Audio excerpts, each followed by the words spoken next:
అన్నగన్నగన్న ఒక నాడున్నాడు. నాటికి 7 మంది కొడుకులు. 7 మంది కొడుకులు వేటకెళ్ళి చేపలు పట్టుకునేదానికి వచ్చినాడు. అలా వచ్చిన తర్వాత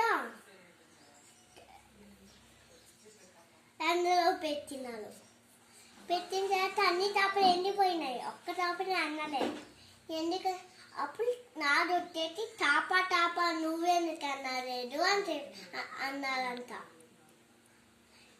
అప్పుడు టాప్ చెప్పింది, నాకు గెజ్జి అడ్డంగా వచ్చింది అనుకోవటమే అన్నలేదు అని చెప్పినారంట. గెజ్జి నువ్వెందుకు టాపకు అడ్డంగా వచ్చినావా అని చెప్తే, ఆవు నన్ను చిన్నదేరు అనుకోవటమే అడ్డంగా వచ్చినా అని చెప్పిందంట. అడ్డంగా వచ్చిన తర్వాత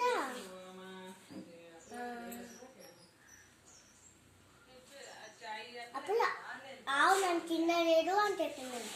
అప్పుడు ఆవు నువ్వే గెజ్జిని తినలేదు అని చెప్పిందంట.